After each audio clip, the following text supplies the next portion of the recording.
तब मैं देश भर में से गोपीनाथ जी जैसे साथियों को चुन चुन करके दिल्ली ले गया था।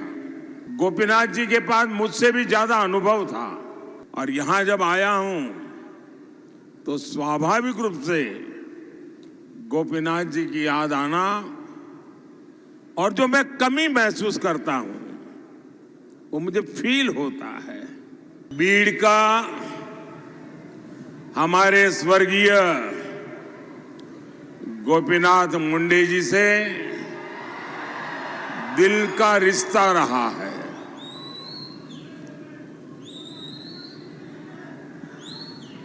वो हमेशा मुझसे बीड़ और मराठवाड़ के विकास के लिए चर्चा करते थे। मैं उन्हें बहुत भावपूर्वक याद कर रहा हूं और साथियों, मेरा एक दुर्भाग्य रहा कि 2014 में आपने जब मुझे देश की सेवा करने का दायित्व दिया तब मैं देश भर में से गोपीनाथ जी जैसे साथियों को चुन चुन करके दिल्ली ले गया था ताकि हम मिलकर के देश की सेवा करें। गोपीनाथ जी के पास मुझसे भी ज्यादा अनुभव था।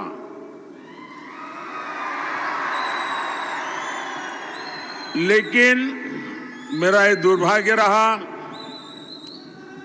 कि आने के कुछ ही समय में मुझे मेरे इस साथी को मुझे गंवाना पड़ा और इन कार्यकाल में मुझे मेरे बहुत साथी खोने पड़े। गोपीनाथ जी, अरुण जेटली, सुषमा स्वराज, मनोहर पर्रिकर, यानी ये आप कल्पना कर सकते हैं कि मेरे जैसे व्यक्ति को जब मेरे हाथ कट जाए तो मेरी मुसीबत कितनी बढ़ गई होगी। और इसलिए इन सब साथियों की मुझे बहुत याद आना और यहां जब आया हूं तो स्वाभाविक रूप से गोपीनाथ जी की याद आना और जो मैं कमी महसूस करता हूं वो मुझे फील होता है। साथियों, आज तीसरे फेज का मतदान खत्म होने पर है और साथ ही इंडी अघाड़ी की उम्मीदें भी खत्म हो गई है। पहले चरण में इंडी अघाड़ी पस्त हुआ, दूसरे में ध्वस्त हुआ और आज तीसरे चरण में इंडी अघाड़ी का कहीं कोई छोटा मोटा दिया अगर जल रहा था वो भी बुझ गया है। साथियों, मोदी विकसित भारत के मिशन पर निकला हुआ है। इस संकल्प के लिए आज मैं आपसे कुछ मांगने के लिए आया हूं। मुझे आपके आशीर्वाद चाहिए।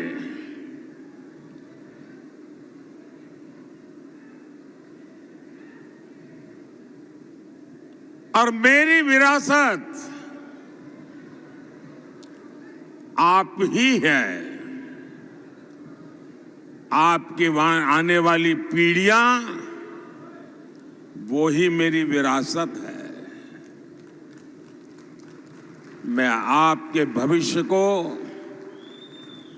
बेहतर बनाने के लिए निकला हूं। मैं आपके बच्चों के भविष्य को बेहतर बनाने के लिए दिन रात मेहनत कर रहा हूं। आप ही मेरा परिवार है।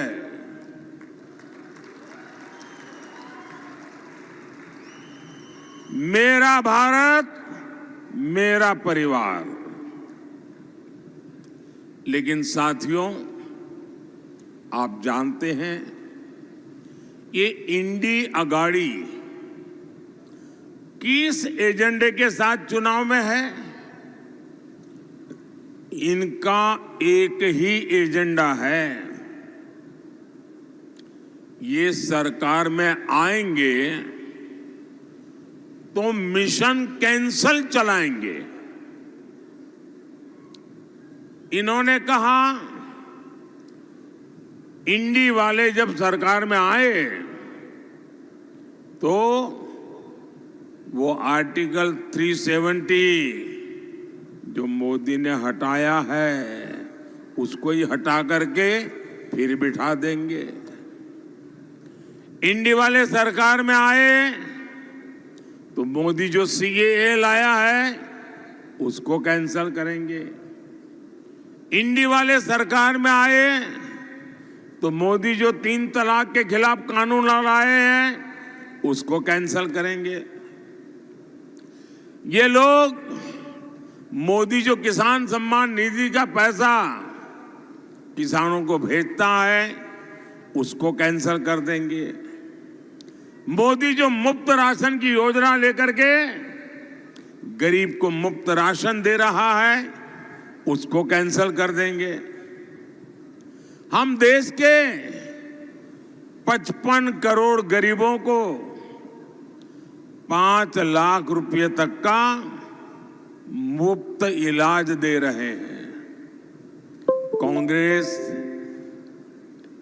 एनडीए की ये योजना भी कैंसल कर देगी। और इतना ही नहीं, कांग्रेस वाले, इंडी अगाड़ी वाले राम मंदिर को भी कैंसल कर देंगे।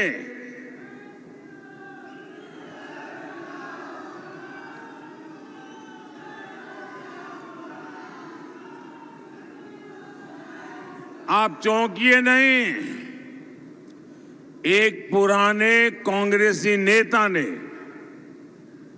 जो 20-25 साल कांग्रेस में रहे, जिन्होंने कुछ समय पहले ही कांग्रेस छोड़ी है, उन्होंने एक सनसनीखेज खुलासा किया है।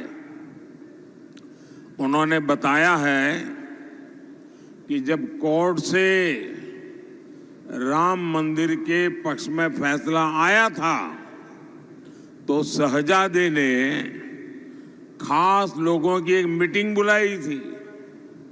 शहजादे ने कहा था कि कांग्रेस सरकार आएगी तो राम मंदिर पर सुप्रीम कोर्ट का फैसला पलट देंगे।